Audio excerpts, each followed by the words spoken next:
The day began like any other in the dwarven Thaig of Cad'halash. Guards traded shifts. Servants began their duties before their employers woke, and Cad'halash searched for their first scraps and misplaced coin. As the rest of the Thaig arose from slumber, the settlement came to life. Merchants haggled relentlessly, tricking a hefty price out of a lord ready to pay whatever coin to gift his pregnant wife her favourite sweets from the lands above. Smiths dripped with sweat as metal sparked under the weight of their hammers, while their apprentices watched with envy as they held the tongs. The dwarves had yet to be burdened with the names of archdemons and darkspawn. The deep roads had yet to be plundered by the folly of man, not for several centuries. But that did not mean all was well in the Empire, for at the heart of power, the rhythm of corruption beat steadily. An uneasiness stew in the air. For long enough now it had become tolerable to most. But there were some who knew a great horror would someday cast its shadow over Cad'halash. Nobody thinks it will be today. It would come slowly at first, quiet. Across the casts the news would spread even slower. A late shipment here, a missing mining party there, in small groups of hooded elves carrying cloaked objects through the quieter streets. And the rest carried on. What other choice do people have? Nobody was ready when the cavern moaned, and the ground beneath their feet started to tremble. Water spewed from the walls and ceilings, weeping through the stone, before sinking through the cracks and hollow places. Light choked around the smoke, the dust, the ash. Those who were not taken by the first impacts croaked with heavy lungs and stinging eyes. For those unlucky enough to survive even that, ran into an unmerciful mass of armour and steel. Until at last, the extermination of Cad'halash was complete. Hey everybody, I'm Lady Sylvine and welcome to my realm of purpose. Today we will be talking about the destruction of Cad'halash. This is something I have wanted to go over for a little while now, because it's, for all the lore I've gone into in my own time, this is just something that's always bothered me, as a kind of gut punch, it leaves a sour taste in the mouth. So, for reference, what Cad'halash is it was an ancient dwarven Thaig that was destroyed, for reasons that we will go into, and the Cad'halash Thaig is what was built over the ruins, and you're probably more familiar with the Cad'halash Thaig because you visit it in Dragon Age Origins. I believe at least 2 points you visit this Thaig. You visit it during, I believe, Shale's personal quest, and I can't recall if you visit it during a Paragon of her kind, but you do visit it during the base game. It's the Thaig where you find the monument that's dedicated to the dwarves who sacrificed their lives to create the golems. You also visit it during the Witch Hunt DLC. Yep, that's setup done, let's just move on to the next part because it requires a good bit of context for you to fully comprehend what happened. So let's just dive into that, shall we? Now we're gonna have to go back to the ancient elves. And I know a couple of you out there are gonna go, oh no, the elves, I thought we were talking about dwarves! The elves again? Yes, the elves again. The elves were very, very important to the ancient age. At one point, there were only elves and dwarves in Phaedus, and the elves They had their sticky, dirty paws in everything because they were everywhere and they were very powerful, very influential. That's why they're in a lot of lore, because they were just so integral to what Thedas was at one point for so long. So, this does tie into the relationship between the elves and the dwarves during the Ancient Age and the eventual arrival of humans. We don't really know the exact relationship between the elves and dwarves, but we do know that they were officially aware of each other around -4600 Ancient, which is when the records state that they became aware of each other's existence. And for context, that official meeting happened over 3,000 years after the founding of the city of Arlathan, and as we can guess, if a city was founded, the Empire must have existed before that, so the elves have been around for a very long time. The only thing we do know for certain, without being told in extra lore bits, on this date this thing happened. We do know from the Trespasser DLC that the elves were mining/processing lyrium. And the lore does tell us that for mages, raw lyrium is absolutely lethal if they even go near the stuff. So we can imagine they got the dwarves to mine it. Whether this was a kind of slavery kind of relationship, or they had an alliance similar to what Tevinter has with the dwarves today. Ultimately, the evidence does point towards that the elves either crippled the dwarves with what they did with titans, we don't know exactly, or they liberated them in some sense. It really depends who you ask. And this went on for thousands of years. And then humans came to Thedas, from the north of the continent, somewhere across the seas. This happened in -3100, so 1500 years after the first official interaction of the elves and the dwarves. As you can imagine, the humans were at a very tribal stage of their technological development. So rather soon after these humans arrived and they started to make homes here on the continent, the elves began to notice what is known as the quickening, which is essentially the elves lost their legendary immortality. They began to age, they began to die of natural causes. And as a result, they retreated further. And because of that, along with the fact that these human kingdoms were beginning to expand in all directions, the elves retreated further and further from them, giving up more and more land because they were afraid of these humans that they blamed for losing their immortality. And sadly, the Elven Empire dwindled in power, and probably in morale. Like, genuinely, can you imagine living your life expecting to live forever, and then finding out you're gonna die in a few decades, maybe less? That is unimaginable. As for the dwarves, they were left, for the most part, unviolated by human expansion, because they were mostly underground as far as we're aware. When they did eventually strike an alliance with Tevinter, which was not yet the Imperium, it seems like it was a very strong relationship from the beginning, and this relationship happened in -1200 Ancient. Quite a bit of a time skip really, but quite a lot of development did happen in just under 2000 years, like, oof. Now, this alliance happened between the Dwarven King, Endrin Stonehammer, and I believe it's High King Durinius of Tevinter, who went on to become the first Archon of the newly formed Tevinter Imperium, which formed after the fact of this alliance, and it happened when he married Queen Rothana of Quarinus, which united their two kingdoms into this empire. That happened in -1185 Ancient. Now we're going to fast forward to -981 Ancient. Those rulers are now dead, and the alliance still stands. Thalassian is now the Archon of the Imperium, and on this date he officially declared war on the elves.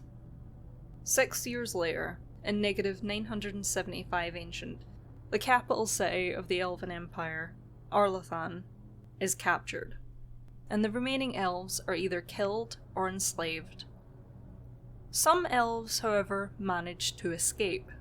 taking with them various artifacts that they wanted to keep from the mages of Tevinter. These remaining 3 elves are taken in by the dwarves of Cad'halash. And now we get to the meat of the story. So what happened after these elves were taken in by Cad'halash? We discover in the Witch Hunt DLC, where we need to go find Morrigan and this Illuvian she's been using to do her thing. Now I'm working with the bare bones of what I remember of the DLC, but you do need to find these lights of Arlathan in order to find this Illuvian. And we don't really know what these lights of Arlathan are, so the warden goes to the Ferelden Circle of Magi to try and find any kind of lore, any kind of information, and you find your way into the basement of the Circle of Magi there. And in that basement, if you remember the mage origin, you come across a bunch of random artifacts down there. And one of these artifacts is a statue of a woman called Eleni Zenobia. And she was the mother of Archon Hissarion. He's the one that killed Andraste, I believe. And she helps you out, essentially, in giving you some information on what these lights of Arlathan are and where to look for them. The lights of Arlathan will illuminate the Scrya's path. The Archons possessed them, but they were misused, befouled, and lost, like so much the Imperium touched. Some were saved, carried by fugitives from the Elven city. Their sorrow awoke the stone, and her children sheltered them. They found a sanctuary in the deep halls of Cad'halash, now known as Cad'halash. There the lights of Arlathan lie, shielded from unworthy eyes. Quickly, I want to point out that it's very interesting that she mentions the stone. Their sorrow awoke the stone, and her children sheltered them. I just think that's very interesting. It implicates that a Titan was involved somehow. There's just not really enough information to really talk about that, but it's certainly worth pointing out, just real quick. So what the lights of Arlathan are is these balls of light that essentially point you in the right direction. You follow them, and only true-blooded, pure-blooded elves can see them, which implicates a lot about what the Imperium did back in its heyday, but it also implies a lot about ancient elven magic and their artifacts. These things can only be perceived by elves, and there are many cases where perception is changed based on whether or not you're an elf. A good case of this is during the Masked Empire novel, as well as during the Trespasser DLC, where if an elf travels the crossroads, they'll have an easier time and it'll look a lot nicer. It feels very natural, like a nice lovely stroll. But if anything other than an elf travels through these crossroads, it doesn't look very pleasant and they'll have a lot harder time travelling. Even if they walk at the very same pace as an elf, they will not be able to keep that pace, they will always fall behind. It's like it actively rejects anything that's not elven, and it's just really interesting. Back to point. This leads us to the Cad'halash Thaig. This is a Thaig that, as of right now, has been lost to the Darkspawn. And as far as I could find, this is the only place where we find any lore about what happened to Cad'halash. For the longest time, the destruction of Cad'halash was always attributed to the Imperium discovering escapees of Arlathan and the artifacts they tried to hide. So they destroyed the Thaig to just eliminate these loose ends, so to speak. Like, this is so common knowledge to most people that even the dwarves believed that one of their Thaigs was destroyed by the Imperium. But what's interesting I want to highlight in this codex is that it wasn't the Imperium. We thought the Imperium found the elves in Cad'halash and destroyed them, but it doesn't add up. The Thaig was destroyed with conventional dwarven weaponry, not magical forces. No supernatural means melted the stone, and no immense forces pulverized the pillars. We uncovered shields, among other things, bearing the heraldry of old Kal Sharok houses. We destroyed Cad'halash, our own people. The only remaining conclusion is that Kal Sharok learned that they were sheltering elves and, knowing it would jeopardize their alliance with the Tevinter Imperium, took steps to cover it up. It was the dwarves that exterminated the inhabitants of Cad'halash, not the Imperium. I imagine you're probably wondering why this happened. They pretty much spell it out for you. They wanted to protect their alliance with the Imperium. For several reasons. One, they were making one hell of a profit off these mages, who make use of their tools, make use of their enchanting abilities, make use of their lyrium. It was a very profitable alliance. But also, they probably wanted to protect themselves from the Imperium. Like, it was an alliance, but, you know, an alliance is an alliance until you break that alliance.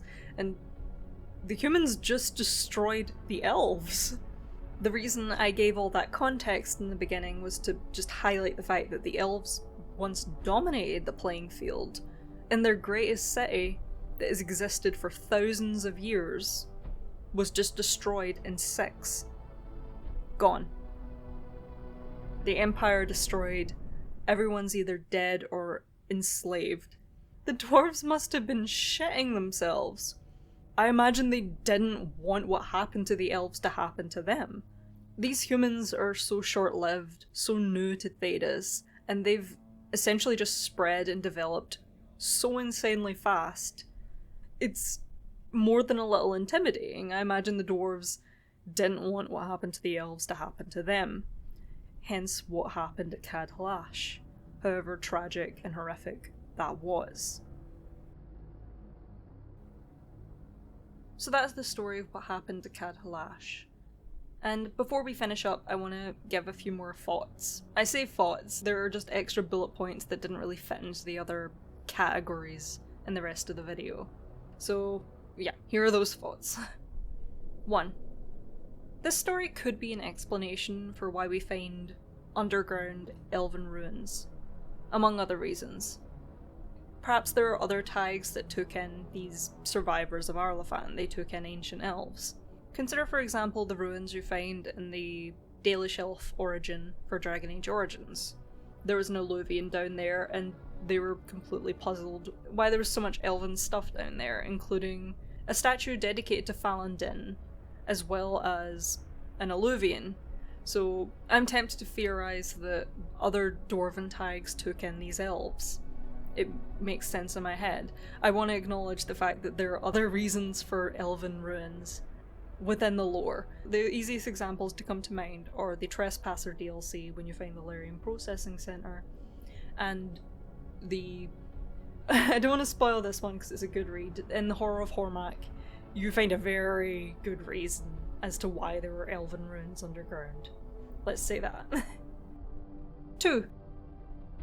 There are probably survivors of Cad'halash. I say probably. I want to believe there are survivors of Cad'halash. The reason I believe this could be true is because there were survivors of Arlathan, and there were artifacts that survived the destruction of Cad'halash, the Eluvian being one of them, the Lights of Arlathan. I think there were probably some dwarven and elven survivors of that event, and they probably just did not want what happened there to happen anywhere else, so they probably just kept quiet after that. 3. The Codex tells us a lot about the Shaperate, and how they don't know if they should have this truth in their official records. They're willing to rewrite history to suit a better narrative, and that is absolutely dangerous. It's just something that bothers me in real life, and it does kind of tie into the lore a little bit, because it's dangerous. It helps to justify certain actions taken by certain people. You're embellishing key points that might change people's minds. In the real world, you can probably think in the last century alone, maybe even just the last couple decades, examples of important people reframing history to justify their faction or country's actions. To use a real-world example that you might not have heard of, one that's relatively close to home, is the massacre of Glencoe. It is this event that took place in Scotland in the late 1600s. It's attributed to your typical Scottish Highland clan-on-clan feud that just went a bit far, and this was pretty commonplace. The clans were not exactly harmonious. In fact, that's why a lot of rebellions failed, because no one could sit down and agree and put aside their differences. So it was attributed to just a feud that went over the line, when in fact it was an extermination of the Glencoe MacDonald clan ordered by the Crown, or perhaps not ordered, but it was definitely signed off on by the Crown. It was an official extermination. There was a lot of factors that's very complicated, but what ended up happening is even the people of Scotland believed the massacre of Glencoe was just a clan feud, when it was something that the Crown signed off on. It was official that they wanted rid of them. What all the officials did was they rewrote history, so the blame wouldn't be put on them, so that there wasn't retribution against them. In this kind of example, I do feel like the dwarves should take responsibility for what they did. What will it matter now, really? They should take... 4. It's strange that it mentions that it's Kal Sharok that went to destroy Cad'halash, and not Orzammar, or any other Thaig. The reason I find this strange is because Kal Sharok used to be the capital of the Dwarven kingdoms, until Injun Stonehammer moved the capital to Orzammar. So you'd think Orzammar would be the one to send soldiers, you'd think they would be the ones to find out about this, because they're just more important in my head, so it's very strange that it's Kal Sharok that did it. There probably is a good reason for it, it's just I'm completely oblivious to that reason. A lot of the lore implies that a lot of the proverbial life force is being drained out of Kal Sharok by Orzammar, because they're being heavily taxed. A lot of the lore implies that Kal Sharok is failing because of Orzammar. Maybe not failing, but they're definitely not doing well.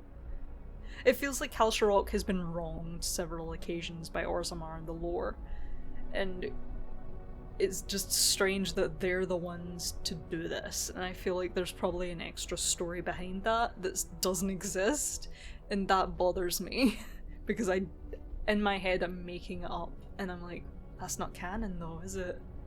You know? A last point I want to make is that it's just kind of sad that this never actually gets brought up in the lore again, especially considering how hyped up elves were in Inquisition. And, you know, the elves took refuge with the dwarves. I feel like that has huge lore implications, and it never really gets mentioned again. I really hope, considering we're heading to Devinter and Dreadwolf, these kinds of things get brought up again. It just really helps to build up that realism for hard fantasy that Dragon Age does exemplify. It would make my day if little things like this come back, you know? And I suppose that's where we'll leave off. If you enjoyed this video, like, subscribe, all that great stuff. It helps me, helps the channel, helps get you guys more fun videos, and it generally makes the wait for Dreadwolf a little less long.